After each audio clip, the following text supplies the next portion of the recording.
Fala galera de todo o Brasil e além, estamos voltando com o nosso Para Jovem Cast. Nós estamos voltando depois de umas semaninhas parados, né? Nós estamos voltando com nossa série Pocket Cast Naturezas Ministeriais. E você tá escutando esse podcast pela primeira vez, olha que legal, muito obrigado. Segue a gente aí nas principais plataformas de podcast, no Spotify, no Deezer, no Google Podcast, onde você estiver, no YouTube. Se você está escutando a gente agora, cara, se inscreve no nosso canal, segue a gente no Instagram, @parajovem, para você ficar ligado em tudo que nós lançarmos aqui. E se você é novo, se você está chegando agora, cara, aproveita e dá uma olhada nos outros podcasts, depois que acabar esse episódio, é claro, dá uma olhada nos outros podcasts que tem muito assunto incrível que a gente já lançou aqui, tá? E eu quero agradecer também o nosso público, François, né? Pessoal da França, cara, a gente tem público na França, olha que legal. Muito obrigado a todos vocês que têm nos escutado fora do país, Estados Unidos também, a gente tem público lá. Então, cara, muito obrigado por vocês estarem dando um apoio pra gente, dando essa força pra gente, tá? E se você veio de uma recomendação externa do YouTube ou de alguma recomendação de playlist do Spotify, Deezer, da onde for, cara, seja bem-vindo. Se inscreve no canal aí e vamos embora falar de naturezas ministeriais. E hoje, dando prosseguimento à nossa série aqui de naturezas ministeriais, vamos falar da natureza mestral ou do ministério mestral. Vamos lá? Bom, galera, é isso. Como a gente falou no podcast anterior, os 5 ministérios eles consistem nos dons dados por Cristo, tá? A gente está falando dos 5 ministérios de Efésios 4, a partir do verso 7, tá? Os dons dados por Cristo para a edificação do corpo no qual Jesus é a cabeça. Cara, isso é fantástico. Esses dons repartidos por Cristo, concedidos para os homens, para mim e para você, são chamados de dons ministeriais, tá? Efésios 4, versículo 7 diz assim: e ele mesmo concedeu uns para apóstolos, outros para profetas, outros para evangelistas e outros para pastores e mestres, né? E o foco de hoje é o ministério mestral. No episódio anterior, a gente falou sobre o ministério profético ou a natureza profética. Ok? Vamos lá falar de ministério mestral ou natureza mestral. Antes de mais nada, eu só quero fazer um adendo aqui. Por que a gente está falando muito de natureza mestral e não de ministério mestral? Porque a gente entende, quando nós nascemos, Deus já nos chamou, nos predestinou como um profeta às nações. Por exemplo, diz a palavra em Jeremias capítulo 1, que ele, desde o ventre de nossa mãe, ele nos separou e nos concedeu profetas às nações para que a gente pudesse anunciar o evangelho às nações, para que a gente pudesse ser boca de Deus. Então nós cremos que todos nós nascemos, né, com uma natureza ministerial, e por isso que nós falamos aqui nesse podcast em específico sobre as naturezas ministeriais, tá? Mas sabendo que isso são dons ministeriais também, podemos chamar de dons ministeriais, né? Porque de uma forma ou de outra, não importa, saiba que isso foi dado por Cristo para mim e para você, para que possamos com isso edificar uma igreja saudável para o Senhor Jesus. Amém? E vamos às atribuições do ministério mestral, tá? Para que serve o ministério mestral no funcionamento do corpo de Cristo na prática, né? Primeiro, para o aperfeiçoamento dos santos. Segundo, para edificar o corpo de Cristo. Onde? Na fé e no conhecimento. Levar a igreja à maturidade e à firmeza espiritual. Quarta atribuição desse ministério mestral, dessa natureza mestral: guardar os princípios. Quinto, zelar pelas doutrinas bíblicas. E sexto, ensinar a palavra. Ok? E vamos começar apresentando esse ministério para você ficar ligado no quão importante é esse ministério dentro da igreja, dentro do funcionamento do corpo de Cristo. A palavra mestre nas escrituras tem um sentido de designar uma pessoa que é superior às outras em poder, autoridade, conhecimento ou em algum outro aspecto. No hebraico, a palavra Adon, que quer dizer soberano ou senhor. A palavra Rabi significa um professor comum. Com relação a Jesus, foi usada a palavra Rabi, né? Referência de João capítulo 4, a partir do verso 31, indicando que ele era um mestre superior. As pessoas o chamavam de meu mestre ou meu senhor, a quem tinha esse título. Jesus recebeu esse tratamento diversas vezes. Você pode ver isso em João capítulo 1, você pode ver isso no capítulo 3 também, tá? Em Romanos capítulo 12 diz assim: se ministério, dediquemo-nos ao ministério, ou o que ensina esmerece-se no fazê-lo. O ministério mestral, resumidamente, é o ministério daquele que ama a Bíblia. Tem fome e sede da Bíblia e tem o dom de ensiná-la, ilustrá-la e amplificá-la aos seus ouvintes. Não com novas relações, mas com os princípios e fundamentos da palavra. E o mestre, ele não precisa descobrir algo novo, tá? Ele tem que zelar pelo que é eterno. Ele precisa dar sentido claro à palavra para que a igreja cresça fundamentada e resista às heresias. Por que a gente vê muita gente caindo em heresia hoje, por exemplo? Porque está faltando o ensino dentro das igrejas, está faltando a manifestação desse ministério, desse dom dentro da igreja, que é para doutrinar o povo, para ensinar o povo, para que ele cresça fundamentado na palavra. Amém? E esse dom pode ser exercitado em várias configurações, como nos professores, por exemplo, né? Mas as referências do apóstolo Paulo são especificamente feitas para o uso na igreja, né? Então, se você gosta de ensinar, você tem um dom de ensinar, cara, saiba que isso tem muito a ver com um chamado mestral dentro da igreja. Assim, meus comentários ficarão confinados no modo como este dom é efetivamente utilizado dentro da igreja, ok? Vamos lá. Qual a importância desse dom, né, na igreja? O ministério mestral é de grande importância para o corpo, tá? Não é um simples dom. Cara, ele é importantíssimo. Tanto quanto os outros 4, ele é muito importante para o funcionamento do corpo. E para esse ministério é preciso haver pessoas vocacionadas. Não é qualquer um, meus amigos. Não necessariamente são todas as pessoas que reúnem informações exegéticas, históricas e literárias da Bíblia, aplicando de modo necessário. Mas é necessário que a igreja identifique os mestres e invista neles para que haja maturidade espiritual e profundidade bíblica. Esse ministério leva a igreja a amadurecer em todas as dimensões da vida cristã, ao mesmo tempo que desmascara os falsos ensinos, tá? Lê Efésios capítulo 4, Oséias capítulo 6, fala muito sobre isso, sobre combater, amadurecer a igreja para combater e desmascarar os falsos mestres, os falsos doutrinadores, ensinadores, falsos profetas, ok? A ocupação do mestre vai ser a doutrina. A ocupação do mestre dentro da igreja é a doutrina. E a excelência do trabalho do mestre leva a igreja a ser forte, firmada, fundamentada e a resistir às confusões e heresias dentro da igreja. E devido a essa importância, esse é um ministério julgado com muito rigor, como dizem em Tiago capítulo 3. Diz assim: meus irmãos, não sejam muitos de vocês mestres, pois vocês sabem que nós, os que ensinamos, seremos julgados com maior rigor. Pesado, né? Vamos aos exemplos bíblicos de Jesus, o maior mestre de todos. E Jesus é o maior exemplo. Ele atuou nos 5 dons ministeriais. Jesus, ele percorria as casas, aldeias, cidades, não apenas curando, pastoreando e libertando.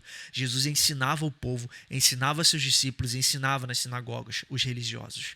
Foi reconhecido como mestre pelos coletores de impostos, Mateus capítulo 17. Pelos escribas e fariseus, em Marcos capítulo 12, Marcos capítulo 19. Foi reconhecido pelo jovem rico, em Lucas capítulo 18. Foi reconhecido pelos discípulos em Lucas capítulo 8, pelo cego de Jericó em Marcos 10, pelos discípulos de João em João capítulo 1, por Maria Madalena em João capítulo 20 a partir do verso 16, além de muitos outros. O ensinamento de Jesus era diferente, pois ele ensinava a palavra, ele tinha respaldo, autoridade e unção. E Jesus é um modelo perfeito para quem é chamado no ofício de mestre. Não existe um só princípio que ele tenha ensinado que não tenha sido respaldado por sua prática. Por esta razão, Lucas, ao relatar o ministério do mestre, coloca em primeiro lugar a ação e depois o ensino. Em Atos capítulo 1 diz: fiz o primeiro tratado, ó Teófilo, acerca de tudo que Jesus começou, não só a fazer, mas a ensinar. Jesus se preocupava com o ensinamento. Ele buscava ensinar de diferentes maneiras, usando analogias, metáforas, estratégias para facilitar a compreensão dos seus ouvintes. Jesus, ele usava parábolas e fatos comuns para ilustrar. Jesus, ele ensinava repetidamente, mas também ele ensinava de maneira diferente, específica, de acordo com o público que ele tinha. Pois o mestre não é aquele que simplesmente fala, mas é aquele que tem o dom de fazer com quem o ouve compreender a mensagem. Se o seu chamado é mestral, se espelhe em Jesus, pois ele é o maior exemplo de como você praticar dentro da igreja, como você usar o dom ministerial mestral, ok? Características do ministério mestral. Primeiro, você tem que ser salvo. Segundo, um coração que queima pela palavra. Então, se você tem um coração que queima pela palavra, fica ligado. Talvez a tua natureza seja mestral. E outra característica, um espírito ensinável e voltado à leitura. Impressiona os ouvintes quando revela as escrituras, é fundamentado na palavra e pode ter outro ministério como pastoral ou profético, por exemplo.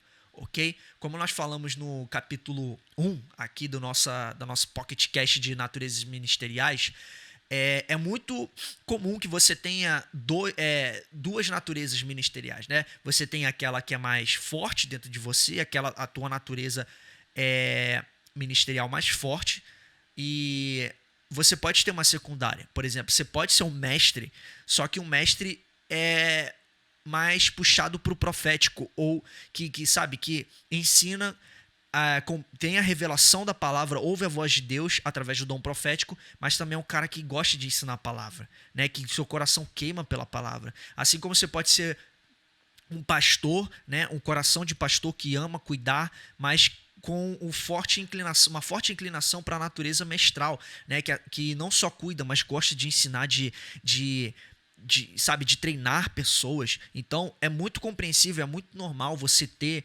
essas características diferentes, né? Sendo uma só pessoa, você ter essas naturezas ministeriais diferentes, né? Mas uma completando a outra para o funcionamento do corpo de Cristo, ok?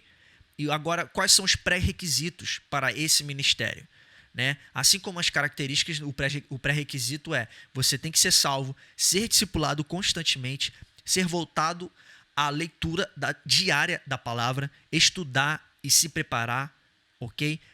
Tem que ter a facilidade de se comunicar, de dialogar, dom do ensino, obreiro aprovado e ter testemunho nas diferentes esferas, pessoal, profissional, ministerial, ok? E quanto ao preparo teológico, né? Há uma mentira relacionada ao preparo teológico e esfriamento da fé, né? Porque as pessoas acham que se você estuda teologia, você tem a tua fé esfriada, né? Você esfria na fé, mas isso não é uma regra. Isso, na verdade, é uma mentira.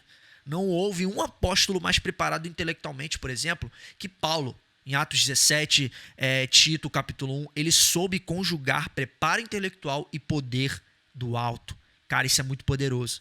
E é disso que as nossas igrejas precisam. Homens cheios do Espírito Santo, mas também com a mente iluminada e preparada para responder com mansidão, autoridade, propriedade, temor. Ok? Você pode ver isso em 1 Pedro capítulo 3, a partir do verso 15.